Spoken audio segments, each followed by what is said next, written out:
इतिहास की किताबें जब खुलती हैं तो कुछ ही नाम बार बार चमकते हैं। गांधी, नेहरू, सुभाष, भगत सिंह। पर हर पन्ना पलटने पर एक सवाल चुभता है। कहां है तिलका मांझी? कहां है बिरसा मुंडा? कहां है टंटिया भील? क्या उनके खून में लाल रंग कम था? क्या उनकी आजादी की पुकार धीमी थी? नहीं, बल्कि सच यह है कि उनकी आवाज बहुत तेज थी, इतनी तेज कि ब्राह्मणवादी इतिहासकारों के कान फट जाते। तो उन्होंने किया, सच का गला घोंटा। उन्होंने लिखा वही इतिहास जिसमें सिर्फ ऊंच जातियों के नेता कुर्ता पजामा पहने सत्याग्रह करते दिखे। और उन बहुजन नायकों को क्या कहा? बागी, डकैत, उपद्रवी, स्थानिक समस्या, जिन्होंने तलवार नहीं गुरिल्ला रणनीति से साम्राज्य हिला दिया। कहां लिखा गया वो इतिहास जहां एक दलित चमड़ा कतरने वाला उदैया चमार बना जंगल का शेर? क्यों नहीं पढ़ाया गया कि पहला गुरिल्ला योद्धा कोई पेशवा नहीं, एक आदिवासी था, तिलका मांझी? शर्म आनी चाहिए उन कलमकारों पर जिन्होंने काली स्याही से इतिहास की रगों में झूठ भर दिया और कहा यह है भारत का स्वतंत्रता संग्राम। अब आज का अंबेडकरवादी उन पन्नों को फिर से लिखेगा, सच की स्याही से, जंगलों के रक्त से और बहुजन नायकों की चीख से। तो सुनो, यह है गुरिल्ला युद्ध की असली कहानी।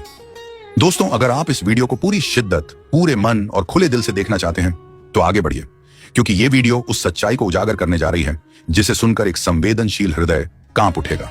लेकिन अगर आप उन लोगों में से हैं जिन्हें सच कड़वा लगता है, जो इतिहास की असली परतों से डरते हैं, तो बेहतर है यहीं रुक जाइए। यह वीडियो आपके लिए नहीं है। और अगर आप हमारे चैनल पर पहली बार आए हैं तो चैनल को सब्सक्राइब जरूर कीजिए और कमेंट में हमें यह भी बताइए आप इस चेतना की लहर को किस राज्य, किस जिले से देख रहे हैं। हमें जानना जरूरी है कि ये बहुजन इतिहास की आग कहां कहां तक पहुंच रही है। अब चलिए समझते हैं गुरिल्ला युद्ध आखिर होता क्या है। दोस्तों, गुरिल्ला युद्ध कोई साधारण लड़ाई नहीं है। ये उस आदमी की लड़ाई है जिसके पास ना तलवार है, ना घोड़ा है, ना कोई बड़ी सेना।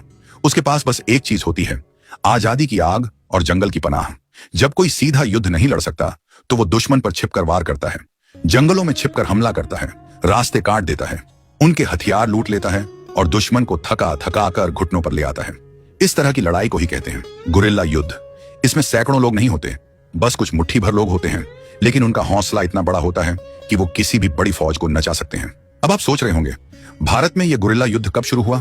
तो सुनिए, यह कहानी शुरू होती है आज से लगभग 250 साल पहले, सन 1784 में। जगह थी झारखंड का संथाल परगना और नाम था तिलका मांझी। उस समय भयानक अकाल पड़ा था, लोग भूखे मर रहे थे और अंग्रेज अफसर जबरदस्ती उनके खेतों से अनाज लूट रहे थे। तब तिलका मांझी ने उठाया अपना धनुष और अंग्रेज अफसर क्लीवलैंड पर तीर चलाया। वो लड़ाई मैदान में नहीं हुई थी, वो लड़ी गई थी पहाड़ों, जंगलों और जनता के दिलों से। तिलका मांझी ने 4 साल तक अंग्रेजों से गुरिल्ला लड़ाई लड़ी। वो अचानक हमला करता, फिर जंगल में गायब हो जाता। उसने अंग्रेजों की चौकियां लूटी, उनकी नींदें उड़ा दी। आखिरकार अंग्रेजों ने उसे पकड़ लिया और 4 घोड़ों से बांधकर घसीटते हुए मार डाला। लेकिन उसके मरने से पहले गुरिल्ला युद्ध की चिंगारी पूरे भारत में फैल चुकी थी। अब मैं आपको एक ऐसे योद्धा की कहानी सुनाने जा रहा हूं जिसे आदिवासी समाज भगवान की तरह पूजता है, जिसका नाम सिर्फ इतिहास नहीं, धड़कनों और धरती के कण कण में बसा हुआ है। उनका नाम है भगवान बिरसा मुंडा। भगवान बिरसा मुंडा का जन्म हुआ था सन 1875 में झारखंड के खूंटी जिले के उलीहातू गांव में। वो मुंडा जनजाति से थे, प्रकृति पूजक, जंगल में जीने वाले मेहनती लोग। उनका बचपन गरीबी, संघर्ष और जुल्म के बीच बीता। अंग्रेज सरकार और जमींदारों ने आदिवासियों की जमीनें छीननी शुरू कर दी थी। मिशनरी धर्मांतरण जोर पकड़ रहा था। धरती, धर्म और अस्मिता सब लूटा जा रहा था।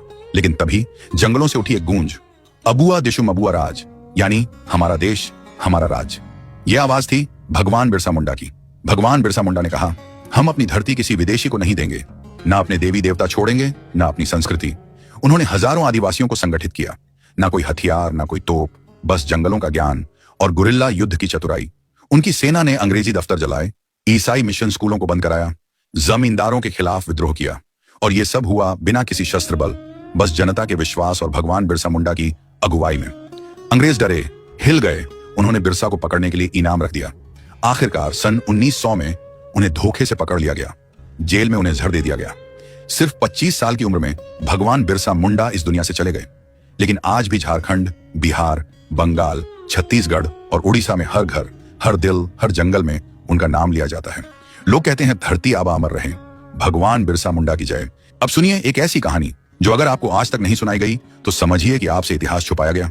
साल था 1855, जगह थी भागलपुर, साहिबगंज, दुमका और बंगाल के संथाल गांव। यहाँ की जमीनें, जंगल और लोग संथाल आदिवासी समाज के थे। ये लोग खेतों में मेहनत करते थे, वन उपज पर जीते थे और प्रकृति के साथ तालमेल में जीवन बिताते थे। लेकिन फिर अंग्रेज आ गए और उनके साथ आए जमींदार, साहूकार, दलाल और अफसर। जमीनें छीनी जाने लगी, ब्याज पर कर्ज दिया गया, फिर कर्ज न चुका पाने पर मजदूर बना दिया गया, लोग गुलाम बना दिए गए अपने ही गांव में। तब दो भाइयों ने फैसला किया, अब बहुत हुआ। उनके नाम थे सिद्धू मुर्मू और कान्हू मुर्मू। इन्होंने कहा, अब हुकूमत हमारी चलेगी, हम किसी जमींदार के गुलाम नहीं हैं। उन्होंने गुरिल्ला अंदाज में संथाल हुल यानी संथाल विद्रोह की शुरुआत की। यह कोई मामूली बगावत नहीं थी।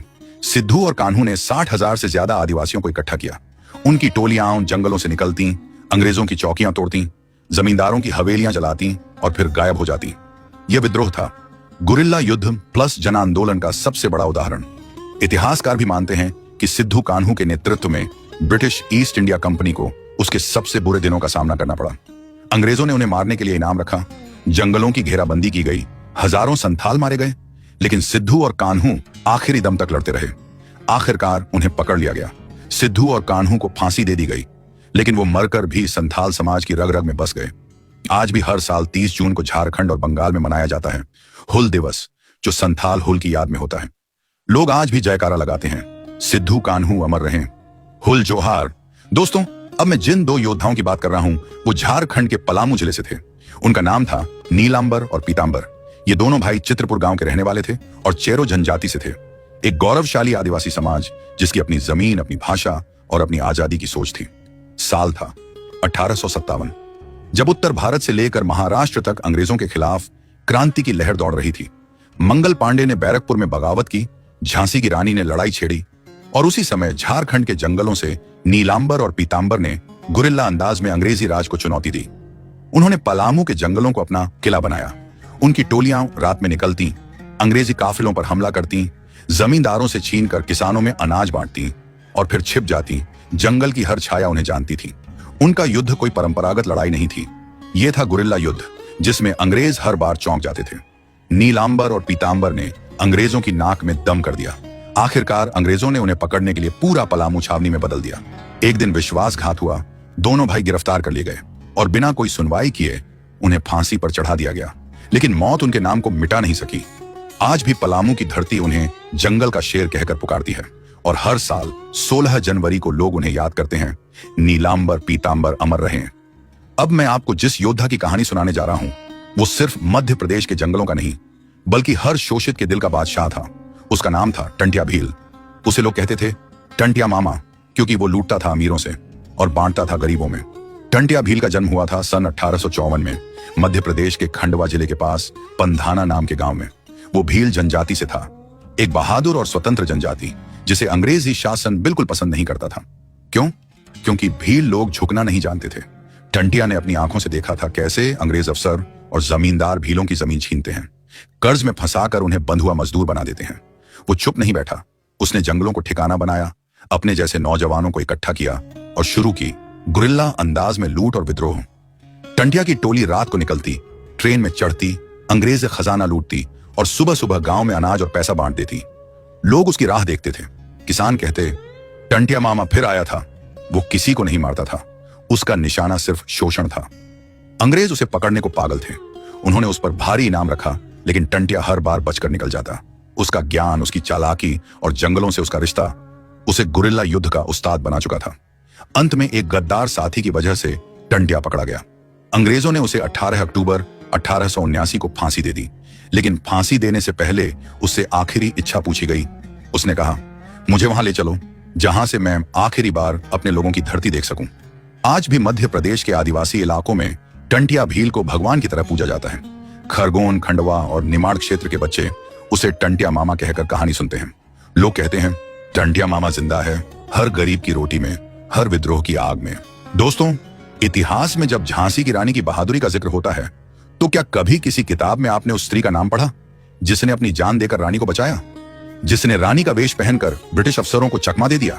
उसका नाम था झलकारी बाई।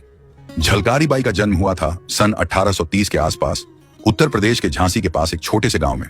वो चमार जाति से थी, एक समाज जिसे हमेशा निचला, कमजोर और गुलाम समझा गया। लेकिन झलकारी बाई ने बचपन से ही तलवार चलाना, घुड़सवारी करना और निशाना लगाना सीख लिया था। क्योंकि शोषण के बीच पली थी तो डर नहीं जाना सीखा। जब झांसी की Rani Lakshmibai British East India Company से लड़ रही थी तब झलकारी बाई उनके सैनिक दल में शामिल हुई। धीरे धीरे उन्होंने ऐसा विश्वास और कौशल अर्जित किया कि रानी उन्हें अपनी परछाई मानने लगी। दोनों का चेहरा एक जैसा दिखता था और यही बाद में गुरिल्ला रणनीति का सबसे बड़ा दांव बना। साल था 1857। झांसी का किला अंग्रेजों ने चारों तरफ से घेर लिया था। रानी को किसी तरह से बचकर बाहर निकलना था। तब झलकारी बाई ने वो किया जो इतिहास के पन्नों में सोने से लिखा जाना चाहिए था। उन्होंने रानी का वेश पहना, किले से बाहर निकलकर सीधे ब्रिटिश कैंप में घुस गई। ब्रिटिश अफसरों को लगा कि यही रानी है। उन्होंने तुरंत किला खाली कराया और अपनी पूरी फौज उस पर झोंक दी। इधर असली रानी लक्ष्मीबाई इस मौके का फायदा उठाकर किले से सुरक्षित निकल गई। झलकारी बाई पकड़ी गई, लेकिन उन्होंने रानी का नाम तक नहीं बताया। इतिहास कहता है कि ब्रिटिश अफसर भी उसकी बहादुरी देखकर थर्रा गए। कुछ कहते हैं उसे फांसी दी गई, कुछ कहते हैं युद्ध में वीर गति को प्राप्त हुई। लेकिन एक बात पक्की है, झलकारी बाई ने गुरिल्ला बुद्धि, साहस और त्याग तीनों का ऐसा उदाहरण पेश किया जो आज भी बहुजन बेटियों के लिए प्रतिरोध का प्रतीक बन चुका है। आज झांसी में झलकारी बाई की मूर्ति है। उनके नाम पर स्कूल, हॉस्पिटल और कॉलोनियां हैं, लेकिन उनके नाम को आज भी इतिहास की मुख्य धारा से दूर रखा गया है। क्यों? क्योंकि वो एक दलित महिला थी और इतिहासकारों को ऐसे नामों से तकलीफ होती है। लेकिन हम कहेंगे, बार बार कहेंगे, झलकारी बाई अमर रहे। दलित समाज की शान जिंदा रहे। हर बहुजन बेटी के भीतर झलकारी जिंदा रहे। दोस्तों, अब आप सुनने जा रहे हैं एक ऐसे बहुजन योद्धा की कहानी जिसका नाम ना किसी पाठ्य पुस्तक में है, ना किसी सरकारी मंच पर लिखा गया है, लेकिन जिनका साहस, गुरिल्ला रणनीति और प्रतिशोध की ज्वाला इतनी प्रचंड थी कि अंग्रेज अफसर भी कांप उठे थे। उदया चमार, एक ऐसा नाम जो झारखंड उड़ीसा की सीमा पर लोग आज भी श्रद्धा से लेते हैं। वो एक चर्मकार परिवार से थे। चमड़ा पकाने वाले, सबसे नीची मानी जाने वाली जाति। वो ना पढ़े लिखे थे, ना उनके पास कोई सेना थी, लेकिन उनके पास था आत्मसम्मान, अपनों के लिए आक्रोश और जंगलों का सहारा। कहानी तब की है जब एक जमींदार ने उदैया की बहन पर जुल्म किया। गांव के ठाकुरों और अंग्रेज अफसरों ने उन्हें इंसाफ देने की बजाय चुप रहने को कहा, लेकिन उदैया चुप नहीं रहा। उसने जंगलों की शरण ली। वहीं से उसने अपनी छोटी सी टोली बनाई। गांव के दलित, आदिवासी, किसान सब उसकी टोली में जुड़ते गए। उदैया ने गुरिल्ला अंदाज में लड़ाई छेड़ी, जमींदारों के गोदाम लूटे, अंग्रेजी चौकियां फूंकी, अफसरों के काफिलों पर अचानक हमला किया और फिर जंगल में गायब हो गया। उसका नाम सुनकर जमींदार दिन में दरवाजे बंद रखने लगे। उदैया किसी को मारता नहीं था, बशर्ते वो अत्याचारी ना हो। उसका लक्ष्य था अन्याय का अंत। अंग्रेजी सरकार ने कई बार उसे पकड़ने की कोशिश की, इनाम रखे, जासूस भेजे, लेकिन हर बार उदैया जंगलों में ओझल हो जाता। लोगों ने उसे बाकी बाबा कहना शुरू कर दिया। अंत में कुछ धोखेबाज गांव वालों के जरिए उसे पकड़ लिया गया। कहा जाता है कि अंग्रेजों ने उसे रात के अंधेरे में गुप्त रूप से फांसी दे दी। कोई न्यायालय नहीं, कोई सुनवाई नहीं, बस एक आवाज को, एक प्रतिरोध को चुपचाप खत्म करने की कोशिश की गई। लेकिन वो आवाज कहां मरी? आज भी झारखंड और उड़ीसा के कई गांवों में लोग अपने बच्चों को कहानियां सुनाते हैं। उदैया मरे नहीं, वो पेड़ पेड़ में छिपे हैं। जहां अन्याय होगा वहीं से आवाज देंगे। हमारे लिए उदैया चमार सिर्फ एक व्यक्ति नहीं है, वो बहुजन प्रतिरोध की जीती जागती मिसाल है। हम कहते हैं, उदैया चमार अमर रहे, दलित क्रांति अमर रहे, गुरिल्ला विद्रोह की ज्वाला बुझने न पाए। दोस्तों, जब हम योद्धाओं की बात करते हैं तो अक्सर पुरुषों के नाम गिनाते हैं, लेकिन आज मैं आपको एक बहुजन महिला योद्धा की कहानी सुनाऊंगा जो तलवार नहीं, जागरूकता और गुरिल्ला रणनीति से अंग्रेजी अफसरों की नींव हिला गई। उनका नाम था दुर्गा मांझी। दुर्गा मांझी उड़ीसा के कालाहांडी जिले की रहने वाली थी। एक गरीब आदिवासी परिवार से आती थी जिन्होंने बचपन से जंगल को अपनी मां और जमीन को अपना देवता माना। जब अंग्रेज अफसरों और जमींदारों ने कालाहांडी की जमीनों पर जबरन कब्जा करना शुरू किया, गांव वालों को बंधुआ मजदूर बना लिया और महिलाओं पर अत्याचार बढ़ा, तब दुर्गा मांझी ने चुप रहने से इनकार कर दिया। उन्होंने गांव की महिलाओं को संगठित किया, उनके साथ लकड़ी काटने, पानी लाने, त्योहारों में गीत गाने के बहाने छिपकर गुरिल्ला प्रशिक्षण देना शुरू किया। धीरे धीरे यह टोली एक जंगल आधारित प्रतिरोध सेना में बदल गई। उनका तरीका बिल्कुल अलग था। ना कोई शोर, ना कोई खुला युद्ध, बस चुपचाप योजनाबद्ध हमले। अफसरों की फाइलें जला देना, जमींदारों के रसद पर हमला करना, रात को सरकारी चौकियों के पास मशाल फेंक कर डर फैलाना और महिलाओं को सुरक्षा देना। दुर्गा मांझी की यह रणनीति इतनी कारगर थी कि अंग्रेज अफसर उन्हें जंगल की डायन कहने लगे, क्योंकि वो कभी दिखती नहीं थी, लेकिन असर हर जगह होता था। अंत में अंग्रेजों ने उनकी टोली को घेरने की कोशिश की, लेकिन दुर्गा मांझी और उनकी महिलाएं जंगल में बिखर गईं, कभी पकड़ी नहीं गईं। उनका कोई आखिरी दिन इतिहास में दर्ज नहीं है, क्योंकि वो किसी किताब में नहीं, हर बहुजन स्त्री की आत्मा में जिंदा है।